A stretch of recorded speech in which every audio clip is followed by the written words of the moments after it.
Diperlihatkan seorang pemuda yang bernama Jonathan Larson yang sedang melihat kalender. John 1 minggu lagi akan berulang tahun yang ke-30, namun dia belum hidup mapan, di mana kebanyakan orang Amerika pada usia 30 sudah hidup mapan dan memiliki pekerjaan tetap. Namun John saat ini masih tinggal di kos-kosan sederhana dengan tumpukan kaset dan novel karya orang lain, serta setumpuk surat penolakan dari perusahaan musik dan film terhadap karyanya.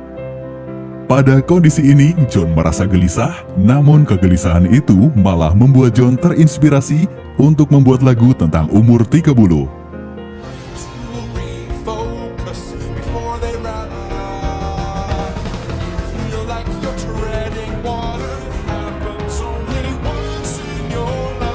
Pada hari berikutnya, John berdiskusi dengan teman-temannya yaitu Caroline, Michael, dan satu orang lagi tentang lokakarya Superbia. Acara tersebut adalah acara pameran musik bagi para pemula dan John ingin mengikuti acara tersebut dengan harapan dapat menjadi jalan mewujudkan impiannya sebagai komposer lagu yang terkenal. Mendengar hal itu, teman-teman John sangat mendukung karena John adalah anak yang jenius dan berbakat. Dalam kondisi apapun, dia dapat membuat sebuah lagu tentang hal tersebut, namun sayangnya dia dianggap sebelah mata oleh para produser musik. Sementara itu, pada suatu malam, Michael, teman John, menyatakan jika dia akan bermimpi mengejar impiannya sebagai aktor terkenal karena sulitnya persaingan untuk menjadi aktor. Dia lebih memilih menerima sebuah pekerjaan dan akan pindah ke apartemen mewah. Selanjutnya, pada malam berikutnya, Susan, pacar John, sukses melakukan pagelaran tari modern, sehingga John berinisiatif mengadakan sebuah pesta di kos-kosannya untuk merayakan hal tersebut. Meski pesta itu diadakan secara sederhana, namun para undangan merasa bahagia. Pada kesempatan itu, John kembali terinspirasi untuk membuat lagu mengenai kehidupan yang sederhana tapi membahagiakan. Walaupun acara pagelaran tarinya sukses, Susan ternyata lebih memilih bekerja sebagai guru seni tari di Brick Series, dan dia tak lagi mengejar impiannya sebagai penari profesional. Susan juga mengajak John untuk ikut bersamanya serta mencari pekerjaan di sana, apalagi umur John sudah hampir 30 tahun. Tapi John hanya menjawab dia tak kuat di luar karena cuaca yang dingin. Pada keesokan harinya, John diajak oleh Michael ke apartemen barunya. Dalam perjalanan, John menceritakan kejadian semalam pada Michael. Sesampainya di sana, John sangat terpukau dengan kemewahan apartemen milik Michael. Lagi-lagi John terinspirasi untuk membuat lagu karena hal tersebut.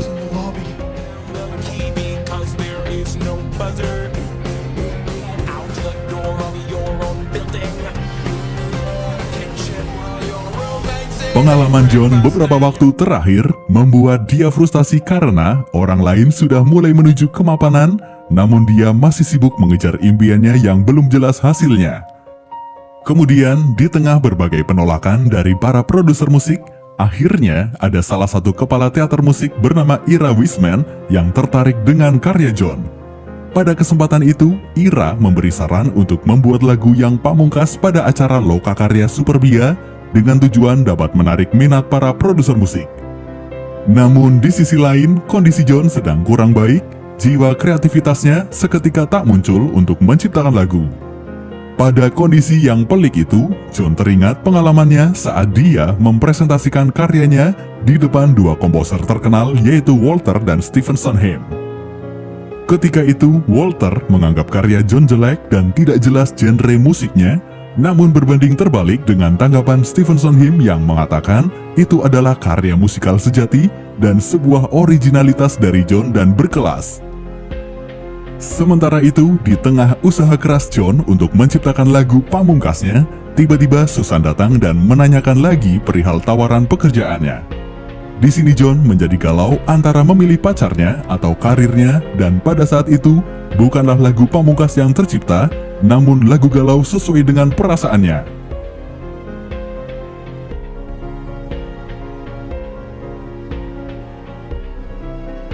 Keesokan harinya, masalah lain kembali menghampiri John. Di tempat kerja, John mendapat kabar jika Freddy, sahabatnya, masuk rumah sakit. Namun tak hanya itu, kafe tempat John kerja mendapat pelanggan banyak sehingga keteteran. Pelanggan yang tidak terlayani mulai komplain sehingga membuat John sangat stres. Namun malah John menjadikan itu sebagai inspirasi untuk membuat lagu tentang hari yang sibuk.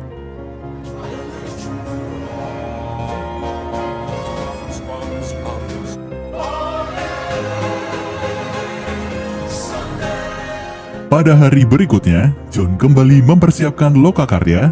Dia latihan di studio milik Ira. John mengatakan jika dia ingin menambah personil bandnya, namun anggaran yang dia miliki tidak cukup. John pun bingung bagaimana mencari tambahan anggaran untuk menambah personil bandnya. Di saat keadaan kalut, tiba-tiba Susan kembali datang. Dia kembali menanyakan mengenai pekerjaannya.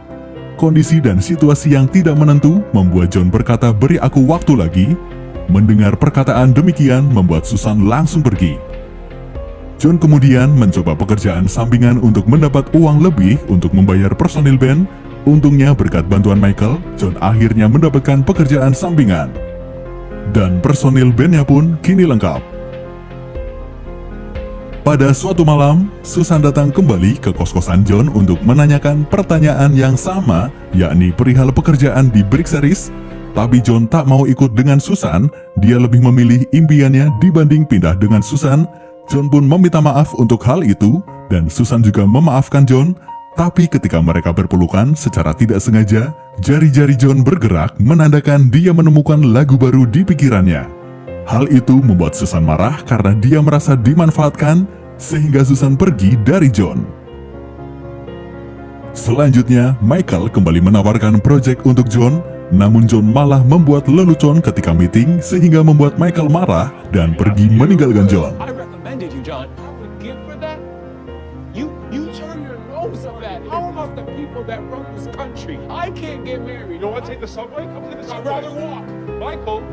Kini John hanya seorang diri. Di tengah kegalauan John, tiba-tiba Rosa sang penyelenggara lokakarya menelpon John dan memintanya untuk mempersiapkan penampilannya besok. John pun langsung mempersiapkan lagu baru, tapi tak lama kemudian listrik rumahnya mati karena dia lupa bayar listrik. Akibat hal itu, John langsung sangat frustasi. Dia kemudian pergi ke kolam renang untuk membuang penatnya. John berenang dengan penuh emosi. Di saat emosi itulah John muncul ide untuk menulis lagu baru. Setelah sadar, dia pun pulang ke rumah dan menulis lagu itu ke buku lagu yang dulu dia beli bersama Susan. Pada keesokan harinya, waktu lokakarya John pun tiba. Dia sangat bersemangat menuju tempat lokakarya. Sesampainya di sana, dia sangat kaget karena ruangannya kosong, tak ada orang satupun. Beberapa lama kemudian, salah satu personil bandnya datang dan mengatakan jika John datangnya terlalu pagi, yakni sebelum jam 9, padahal acaranya dimulai jam 10. Mendekati jam 10, orang-orang berdatangan, mulai dari orang tua John, Michael, dan banyak juga produser musik yang hadir dalam acara tersebut. Namun sayangnya, kekasihnya Susan tidak datang. Acara kemudian dimulai setelah pembukaan. Kini tinggal puncak acara menampilkan lagu pamungkas yang baru diciptakan oleh John yang umurnya belum sampai 12 jam. Lagu itu dibawakan oleh vokalisnya yang bernama Caressa, namun John malah berimajinasi jika yang membawakan lagu itu adalah Susan.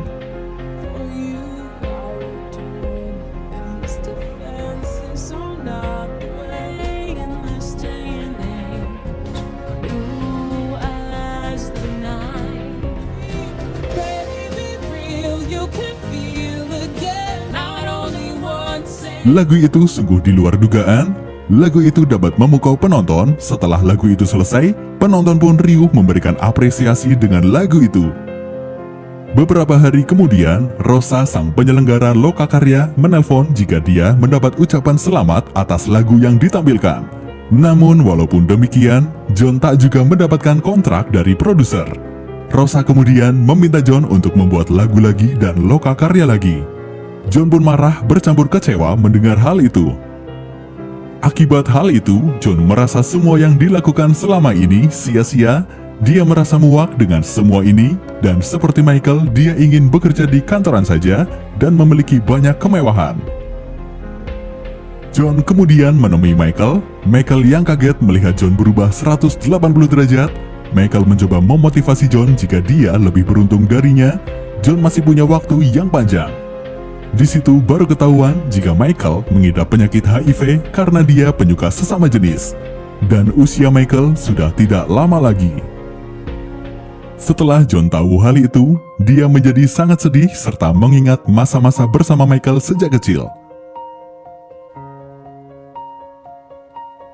Namun di tengah kesedihan itu, dia mendapat telepon dari seorang komposer yang tertarik dengan lagu ciptaannya. Dia meminta pada John untuk bisa berdiskusi mengenai lagu tersebut. John pun sangat senang karena sudah mulai ada harapan tentang perjuangannya. Beberapa hari kemudian, John dan teman-temannya merayakan ulang tahun John. Pada acara tersebut, John juga menerima kabar baik dari Freddie, sahabatnya, telah pulang dari rumah sakit. Selain itu, Susan juga datang ke pesta ulang tahunnya. Susan juga menanyakan mengenai impiannya. John kemudian mengundang Susan ke acara lokakarya John yang kedua. Melalui lokakarya kedua itu, membuat nama Jonathan Larson meledak dengan karyanya yang berjudul Tick Tick Boom. Nama John Larson semakin naik daun, dia pun berusaha produktif dengan karya yang lainnya. Namun sayang, ketika karya kedua yang berjudul Rain akan di-launching, John Larson harus wafat karena mengidap penyakit aneurisma aorta. Walaupun demikian, karya John tetap melegenda dan mampu bertahan ditampilkan selama 12 tahun di Broadway. Seperti itulah kisah seorang pelayan toko yang berotak jenius. Terima kasih dan sampai jumpa di alur cerita selanjutnya.